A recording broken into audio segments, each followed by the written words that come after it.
Hello everyone.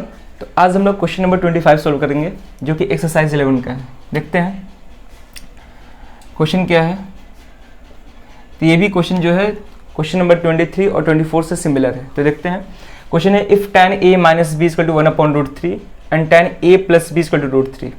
ठीक है, और a प्लस बी का सम जो होना चाहिए 0 और 90 डिग्री के बीच में होना चाहिए, फिर 90 डिग्री के इक्वल, और a should be greater than b, यानी कि a का वैल्यू b से बड़ा होना चाहिए। तो बताओ a और b का वैल्यू क्या होगा। हमको a और b का अलग अलग वैल्यू निकालना है। तो सिंपल है, जैसे सबको करते आ रहे उसी तरह करेंगे इसको। पहले जो चीज़ गिवन है उसको लिखेंगे हम। तो given tan a minus b is equal to 1/√3। Clear है। तो वही चीज़ है, इधर से tan कैंसिल करना पड़ेगा, यानी कि a माइनस बी को अकेले करना पड़ेगा। तो कैसे कर सकते हैं, या तो फिर इधर tan आ जाए, या फिर हम ऐसे बोल सकते हैं कि tan में किस एंगल के लिए वैल्यू होता है 1/√3। तो tan में 30 डिग्री के लिए वैल्यू कितना होता है 1/√3।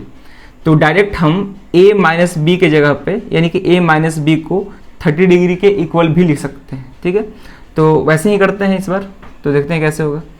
लिखेंगे since tan 30 degree is equal to 1/√3, this imply a minus b कितना होना चाहिए 30 डिग्री के इक्वल होना चाहिए। इसको इक्वेशन फर्स्ट सिलेक्ट करते हैं। क्लियर। वैसे भी देख सकते हैं RHS इक्वल है, RHS इक्वल है मेरा। तो RHS इक्वल कब हो सकता है, जब एंगल्स इक्वल हो, क्योंकि ट्रिगोमेट्रिक रेशियोज तो सेम है। जब एंगल्स ये इक्वल होंगे तभी RHS क्या वैल्यू क्या हो सकता है, इक्वल हो सकता है। यानी कि a माइनस बी को कितना होना पड़ेगा 30 डिग्री होना पड़ेगा, तभी जाके वैल्यू 1/√3 आएगा। क्लियर है। तो a माइनस बी कितना आ गया 30 डिग्री। इसको हम इक्वेशन फर्स्ट लेट करते हैं। और अगर देखें तो a और b दोनों ही वेरिएबल है और दोनों ही एक लीनियर इक्वेशन फॉर्म कर रहे हैं, क्योंकि पावर 1 है दोनों का। तो ये एक इक्वेशन जो है लीनियर इक्वेशन 2 वेरिएबल है। तो एक और इक्वेशन चाहिए सॉल्व करने के लिए, तो वो कहाँ से मिलेगा हमको, वहाँ से। तो and tan a plus b is equal to √3। अब हम लिखेंगे कि किस एंगल के लिए tan का वैल्यू √3 होता है। तो 60 डिग्री के लिए tan का वैल्यू क्या होता है √3। तो लिखेंगे यहाँ पे हम since tan 60 degree is equal to √3। tan 60 degree कितना होता है √3 होता है। तो देयरफॉर a प्लस बी कितना होना चाहिए, तो a प्लस बी 60 डिग्री होना चाहिए, तभी तो √3 आ सकता है। तो therefore this imply a plus b जो होना चाहिए वो किसके इक्वल होना चाहिए 60 डिग्री। क्लियर है। तो ये भी क्या है, लीनियर इक्वेशन 2 वेरिएबल है। हम इसको इक्वेशन सेकंड लेट करते हैं। tan 60 कितना होता है √3 होता है।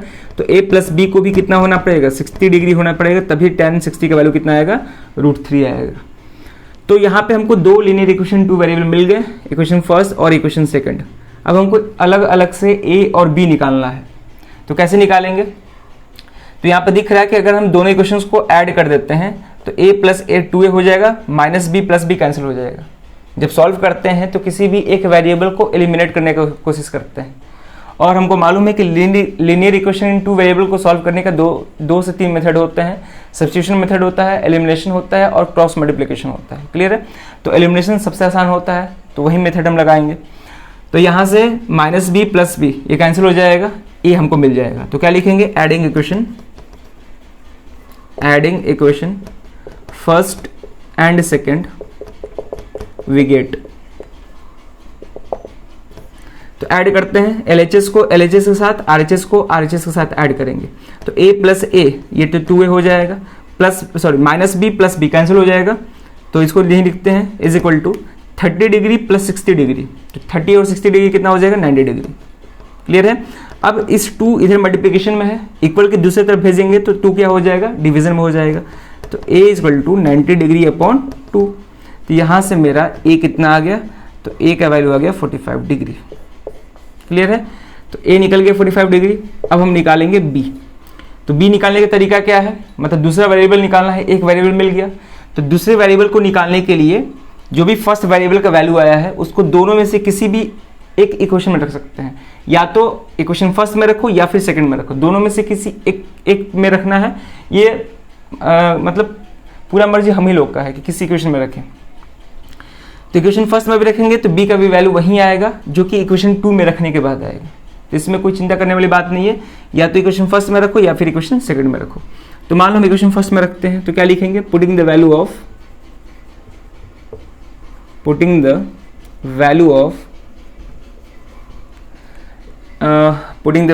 ए इन इक्वेशन फर्स्ट। आप लोग इक्वेशन सेकंड में भी रख के चेक कर सकते हैं।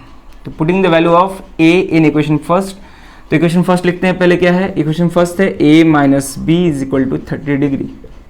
क्लियर है।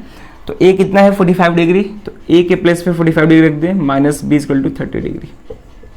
तो यहाँ से हमको b चाहिए, तो b को इधर ही छोड़ देते हैं, तो minus b is equal to 30 degree. ये उधर जाएगा तो माइनस 45 डिग्री हो जाएगा। तो यहाँ से आ जाएगा minus b is equal to, छोटे में से बड़े नंबर को सब्ट्रैक्ट कर रहे हैं तो आंसर नेगेटिव आएगा। तो नेगेटिव में कितना आएगा, 15 डिग्री आ जाएगा। ठीक है ना। तो माइनस ये 15 डिग्री आ गया। क्लियर है। माइनस से माइनस कैंसिल आ गया, माइनस से माइनस कैंसिल हो जाएगा, तो b कितना आ जाएगा, 15 डिग्री आ जाएगा। क्लियर है। तो a 45 डिग्री और b कितना आ रहा है मेरा 15 डिग्री। अब देखते हैं कि ये आंसर सही है कि नहीं है। चेक भी कर सकते हैं कैसे, दोनों इक्वेशन में पुट करेंगे, वैल्यू इतना आना चाहिए। अगर a के जगह पे 45 डिग्री और b के जगह पे 15 डिग्री रखते हैं तो दोनों को सब्ट्रैक्ट करने पे कितना आ जाएगा 30 डिग्री, 45 माइनस 15। या फिर दोनों को ऐड करते हैं तो 45 प्लस 15 डिग्री कितना होगा 60 डिग्री। तो ये आंसर मेरा बिल्कुल सही है। और जो कंडीशंस दिए हैं उनके हिसाब से भी क्वेश्चन सही है। कैसे, कंडीशन में दिया है कि a should be greater than b, तो a 45 है और b कितना है 15 डिग्री, तो a क्या है b से बड़ा है। और दोनों का सम यानी कि a प्लस b 0 डिग्री से बड़ा और 90 डिग्री से छोटा होना चाहिए, तो वो भी चेक कर सकते हैं हम लोग। तो 45 डिग्री प्लस 15 डिग्री 60 डिग्री, यानी कि 0 डिग्री और 90 डिग्री के बीच में है। ऐसे इक्वल भी हो सकता था, मतलब ये कंडीशंस दिए हुए हैं, या तो इक्वल होगा या फिर दोनों के बीच में होना चाहिए। तो दोनों के बीच में हो रहा है, तो 45 प्लस 15 कितना आ रहा है 60 डिग्री, जो कि दोनों के बीच में है। क्लियर है यहाँ तक। तो ये भी क्वेश्चन काफ़ी सिमिलर था। और लास्ट में हम लिख सकते हैं, hence a is equal to 45 degree and b is equal to 15 degree and this will be the final answer। Clear है। लास्ट में लिख देंगे तो फुल मार्क्स मिल जाएगा। तो ये भी क्वेश्चन काफ़ी आसान था और 2-3 क्वेश्चन से ही सिमिलर क्वेश्चन है। तो ये भी क्वेश्चन आया हुआ है CBSE 2016 में, तो एक इंपॉर्टेंट क्वेश्चन है। ठीक है, तो इसको सॉल्व कर लेंगे। तो इस वीडियो में बस इतना ही रहेगा। अब मिलते हैं नेक्स्ट वीडियो में नए क्वेश्चन के साथ। Thank you.